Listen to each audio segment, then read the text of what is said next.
Hello friends, अब हम आगे दिल्ली सल्तनत में बढ़ते हैं और देखेंगे सेंट्रल एडमिनिस्ट्रेशन को। तो जो सुल्तान था, एम्परर था, उसे असिस्ट करते थे मिनिस्टर्स, और इन मिनिस्टर्स को एम्परर ही चूज़ करता था, और ये मिनिस्टर्स ऑफिस में रहते थे सुल्तान की प्लेजर्स पर। तो सुल्तान को असिस्ट करने के लिए मिनिस्टर्स हुआ करते थे, और इन मिनिस्टर्स को सुल्तान चूज़ करता था, और सुल्तान के ही प्लेजर पर ये इनका टेन्यूर होता था। इसके बाद में सुल्तान हो गए, मिनिस्टर्स हो गए, उसके बाद जो इम्पोर्टेंट पोजीशन थी दैट वाज वज़ीर। 14th सेंचुरी के पहले जो वज़ीर थे उनका रोल बेसिकली मिलिट्री लीडर्स के तौर पर था, लेकिन 14th सेंचुरी आने के बाद में इनका रोल बदल के एक रेवेन्यू एक्सपर्ट का हो जाता है। तो वज़ीर became to be considered more an expert in revenue in 14th century, but in earlier period their role was a distinguished military leader. Mohammad bin Tughlaq के जो वज़ीर थे ख्वाजा जहाँ, वो बहुत ही रेस्पेक्टेड वज़ीर थे, और फ़िरोज़ शाह तुगलक के जो वज़ीर थे खाने जहान, उनका एक बहुत लंबा कार्यकाल था 18 साल का, और ये कंसिडर किया जाता है एक high water mark of wazir's influence, कि वज़ीर का कितना इन्फ्लुएंस है, कितनी इंपॉर्टेंट पोजीशन है। तो खाने जहान जो कि फ़िरोज़ शाह तुगलक के वज़ीर थे, इनका बहुत ही लंबा टेन्योर था। लेकिन वज़ीर की जो पोस्ट है इसको धक्का लगता है खाने जहां टू, जो नेक्स्ट वज़ीर थे। इन्होंने किंग मेकर का अटेम्प्ट किया था फ़िरोज़ शाह तुगलक के बाद में, और इनका जो अटेम्प्ट है ये फेल कर गया था, और इसकी वजह से जो वज़ीर की पोजीशन है वो डिग्रेड हो जाती है। तो खाने जहां टू का जो अटेम्प्ट होता है किंग मेकर प्ले करने का, वो अटेम्प्ट फेल हो जाता है, जिसकी वजह से वज़ीर की जो पोजीशन है उसको एक सेटबैक पहुंचता है। वेरियस डिपार्टमेंट्स देखेंगे सल्तनत पीरियड में। दीवान अरज़ एस्टेब्लिश किया था बलबन ने, और ये एक मिलिट्री डिपार्टमेंट था जो डील करता था रिक्रूटमेंट या फिर एडमिनिस्ट्रेशन ऑफ मिलिट्री डिपार्टमेंट। तो दीवान अरज़ ये एस्टेब्लिश किया था बलबन ने, और इसके हेड थे अरज़ ए मामलिक। नेक्स्ट दीवान रिसालत डील करता था रिलीजियस मैटर्स से, और इसके जो हेड थे वो थे चीफ काजी, और चीफ काजी जो हैं वो डिपार्टमेंट ऑफ जस्टिस के भी हेड थे। तो दीवान अरज़ बलबन ने बनवाया था, मिलिट्री के संबंधित था, और दीवान रिसालत ये संबंधित था रिलीजियस मैटर्स से। नेक्स्ट दीवान इंशा डील करता था स्टेट की करस्पॉन्डेंट से। इंशा से हम देख सकते हैं इंशा इंफॉर्मेशन, यानी कि करस्पॉन्डेंस है between sultan and other states. सुल्तान और दूसरे जो स्टेट्स हैं उनके बीच में जो भी करस्पॉन्डेंस होगी, या फिर सुल्तान और उसके ऑफिशियल्स के बीच में जो भी इंफॉर्मेशन होगी, करस्पॉन्डेंस होगी, वो दीवान इंशा डिपार्टमेंट के थ्रू होगी। तो I for insha, I for information. इसके बाद है दीवान बंदगान फ़िरोज़ शाह तुगलक ने दीवान बंदगानी फ़िरोज़ शाह तुगलक ने एस्टेब्लिश किया था, और ये फ़िरोज़ शाह तुगलक के स्लेव्स के लिए था, और फ़िरोज़ शाह तुगलक के पास में मैक्सिमम नंबर ऑफ़ स्लेव्स थे, इसीलिए इसे ज़रूरत पड़ी एक डिपार्टमेंट की जो स्लेव्स को कंट्रोल करे, और वो थी दीवान बंदगानी। दीवान मुश्तकराज जो कि अलाउद्दीन खिलजी ने एस्टेब्लिश किया था, ये एक रेवेन्यू डिपार्टमेंट था, और करप्शन को एबॉलिश करने के लिए ये डिपार्टमेंट एस्टेब्लिश किया गया था अलाउद्दीन खिलजी के द्वारा। दीवान मुश्तकराज। दीवान वज़ारत, इसका हेड था वज़ीर, और ये बलबन ने इंट्रोड्यूस किया था, एस्टेब्लिश किया था। ये फाइनेंस और रेवेन्यू से कंसिडर्ड था दीवान वज़ारत। दीवान आमिर कोही जो कि मोहम्मद बिन तुगलक ने एस्टेब्लिश किया था, और ये एग्रीगेरियन डेवलपमेंट के लिए एस्टेब्लिश किया गया था। दीवान आमिर कोही। दीवान रियासत अलाउद्दीन खिलजी के द्वारा एस्टेब्लिश किया गया था, और ये मार्केट कंट्रोल को एस्टेब्लिश करने के लिए किया गया था। दीवान खैरत फिरोज शाह तुगलक के द्वारा एस्टेब्लिश किया गया था चैरिटी पर्पस के लिए। खैरत से हम समझ सकते हैं चैरिटी के लिए। इसके अलावा फिरोज शाह तुगलक ने ट्रांसलेशन डिपार्टमेंट और पब्लिक वर्क्स डिपार्टमेंट को भी एस्टेब्लिश किया था। तो सेंट्रल एडमिनिस्ट्रेशन में और देखें हम तो अलाउद्दीन खिलजी ने ब्रांडिंग सिस्टम या फिर दाग सिस्टम ऑफ हॉर्सेस को इंट्रोड्यूस किया था, जिससे कि सोल्जर्स जो हैं पुअर क्वालिटी के हॉर्सेस ना यूज़ कर पाएँ। इसके अलावा अलाउद्दीन खिलजी के समय में एक डिस्क्रिप्टिव रोल रखा जाता था सोल्जर्स का और इसे मेंटेन किया जाता था।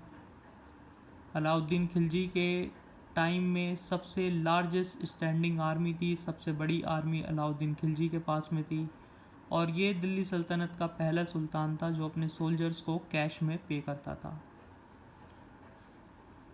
जो काजीज थे वो सिविल लॉ को डिस्पेंस करते थे बेस्ड ऑन मुस्लिम लॉ शरिया के आधार पर काजीज जो हैं वो सिविल लॉ को डिस्पेंस किया करते थे और हिंदूज जो थे वो गवर्न किए जाते थे अपने पर्सनल लॉ से, जो कि पंचायत जो विलेज में हुआ करती थी वो डिस्पेंस किया करती थी।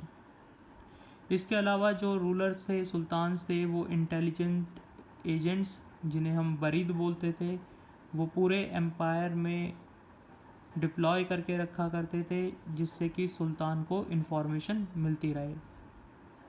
फिरोज शाह तुगलक ने सेपरेट डिपार्टमेंट्स बनवाए पब्लिक वर्क्स के लिए, बहुत सारी कैनल्स का निर्माण करवाया और बहुत सारी पब्लिक बिल्डिंग्स बनाई गई इस पब्लिक वर्क्स डिपार्टमेंट के द्वारा।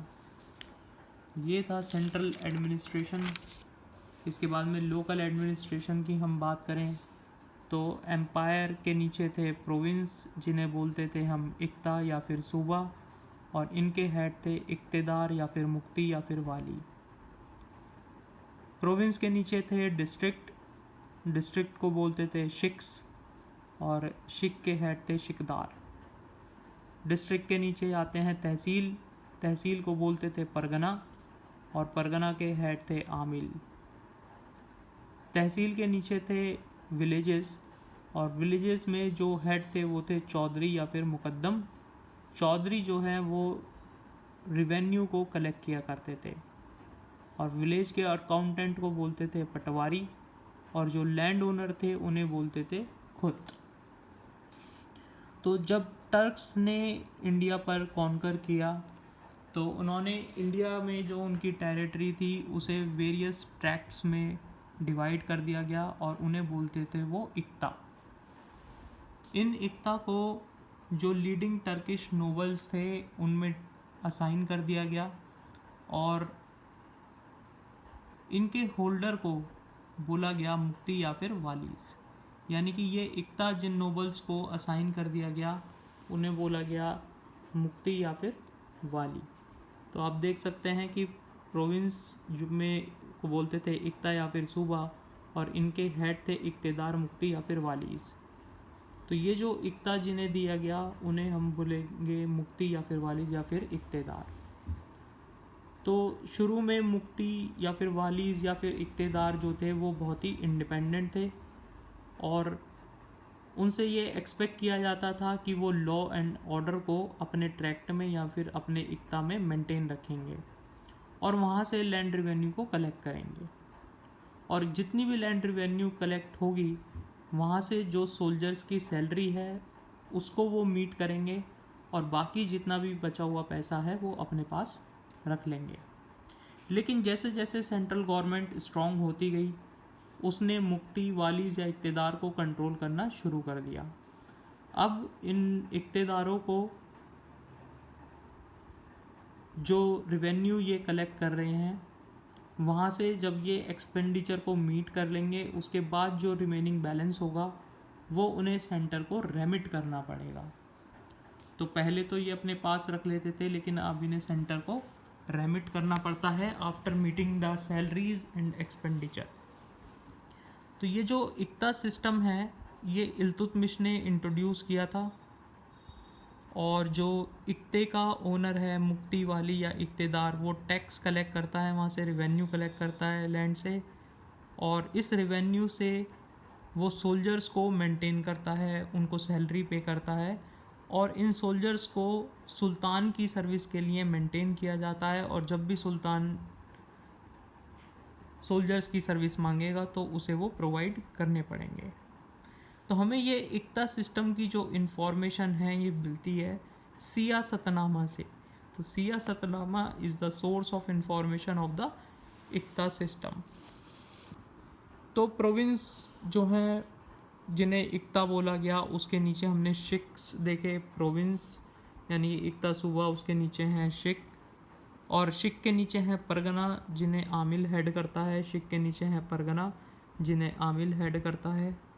और जो विलेजेस हैं उन्हें ग्रुप किया गया था 100 से 84 की यूनिट्स में, 100 to 84। और जो सबसे इम्पॉर्टेंट पर्सन है विलेज में, दैट इज़ खुद लैंड ओनर। खुद जो हैं वो लैंड ओनर हैं। और मुकद्दम है, मुकद्दम भी एक इम्पॉर्टेंट पर्सन है। और विलेज के जो अकाउंटेंट हैं वो हैं पटवारी। तो village accountant is patwari. And Chaudhary in village is related to revenue collection. Chaudhary is also important. तो ये थी लोकल एडमिनिस्ट्रेशन। इसके बाद में पीजेंट्स की बात करें, हम फार्मर्स की बात करें, तो इनका जो है बहुत ही हार्ड वर्क किया करते थे, कंटिन्यू टू वर्क हार्ड। और लगातार जब फेमाइन आती थी तो इनसे इन पीजेंट्स की मुश्किलें बढ़ जाती थी। और जो मुकद्दम होते थे विलेज में या फिर लैंड लॉर्ड्स होते थे खुद, ये एक हाई स्टैंडर्ड ऑफ लाइफ को जीते थे। और कभी कभी ये अपनी पावर्स को मिसयूज़ किया करते थे। किस तरीके से कि जो टैक्स इन्हें पे करना चाहिए खुद और मुकद्दम को, वो ये ऑर्डिनरी पीजेंट से पे करवाते थे। तो sometimes they misuse their offices to force the ordinary peasant to pay their share of land revenue also. तो ये जो लोग थे, हेड थे, मुकद्दम और लैंडलॉर्ड खुड्स, ये बहुत ही रिच थे और बिहेव करते थे as a member of upper class. लेकिन अलाउद्दीन खिलजी ने इनके खिलाफ में बहुत ही स्टर्न एक्शन लिए और इनकी बहुत सारी प्रिविलेजेस को कर्टेल भी किया। अब देखते हैं ट्रेड, इंडस्ट्री और मर्चेंट्स के बारे में। तो ट्रेड में हमें ग्रोथ देखने को मिलती है क्योंकि कम्युनिकेशंस इम्प्रूव होती हैं सल्तनत पीरियड में। बहुत सारे सराय बनाए जाते हैं for the safety of travellers, और साउंड करेंसी सिस्टम हमें देखने को मिलता है। So this is during the सल्तनत पीरियड। और आगे जब हम मुग़ल साम्राज्य पढ़ेंगे तो वहाँ पे शेर शाह सूरी का जिक्र आएगा। वो भी बहुत सारे सराय बनाते हैं हर 2 कोस की दूरी पर, यानी कि हर 8 किलोमीटर के आसपास में वो भी सराय बनाते हैं। तो अभी फ़िलहाल दिल्ली सल्तनत में भी सराय बनाने का काम चलता है यहाँ पे, जिससे कि कम्युनिकेशन इम्प्रूव होती हैं और ट्रेड को फ़ायदा मिलता है। इब्ने बतूता कहते हैं कि दिल्ली जो है लार्जेस्ट सिटी है और दौलताबाद वो दिल्ली के बराबर है। इसके बाद जो बंगाल और गुजरात वाला एरिया है वो अपने फैब्रिक्स के लिए बहुत ही फेमस था। कैम्बे गुजरात में फेमस था टेक्सटाइल, गोल्ड और सिल्वर के लिए। सोनरगांव बंगाल में फेमस था रॉ सिल्क और फाइन क्लॉथ के लिए, मुस्लिन क्लॉथ के लिए। और टर्क्स ने जो है नई क्राफ्ट्स भी इंट्रोड्यूस करी थी, जैसे कि मैन्युफैक्चरिंग ऑफ पेपर। तो पेपर की मैन्युफैक्चरिंग जो है वो टर्क्स ने इंट्रोड्यूस की थी, जिसकी वजह से ट्रेड में बेनिफिट होता है। और टेक्सटाइल में जो प्रोडक्शन होता है तो प्रोडक्शन में इम्प्रूवमेंट होती हैं क्योंकि स्पिनिंग व्हील का इंट्रोडक्शन हमें देखने को मिलता है। कोस्ट की जो ट्रेड थी वो गुजरात से हुआ करती थी और वो गुजराती और मारवाड़ी जो मर्चेंट्स थे उनके हाथ में थी, और ये बहुत ही ज़्यादा वेल्दी लोग थे और ये बहुत डोनेशन दिया करते थे for the construction of temples. तो गुजरात में हमें देखने को मिल रहा है कि कोस्टल ट्रेड हो रही है। और जो ओवरलैंड ट्रेड थी with central and west Asia, ये मुल्तानीज़ के हाथ में थी। और बरानी बोलते हैं कि ये लोग इतने रिच थे कि गोल्ड और सिल्वर इनके घर में अबंडेंस में मिलता था। तो यहाँ से हमें देखने को मिल रहा है कि लोग बहुत ही वेल्दी हैं। गुजराती और मारवाड़ी मर्चेंट्स मुल्तानी जितने वेल्दी हैं कि गोल्ड और सिल्वर उनके घरों में मिल रहा है, ऐसा बरानी बता रहे हैं। और बंगाल, गुजरात, कैम्बे, सोनरगांव, यहाँ बहुत सारी फेमस चीज़ों का प्रोडक्शन हो रहा है। पेपर की मैन्युफैक्चरिंग लेके आते हैं टर्क्स। टेक्सटाइल के प्रोडक्शन में इम्प्रूवमेंट होता है क्योंकि स्पिनिंग व्हील को इंट्रोड्यूस किया जाता है। और करेंसी सिस्टम बहुत साउंड था सल्तनत का, कम्युनिकेशंस इम्प्रूव थी, सराइज बने हुए थे for the safety of travellers. So trade में कोई दिक्कत नहीं हुई और ट्रेड में ग्रोथ देखने को मिलता है सल्तनत पीरियड में। तो आज के लिए यहीं रोकते हैं और नेक्स्ट लेक्चर में हम कंटिन्यू करेंगे सल्तनत पीरियड को। Thank you.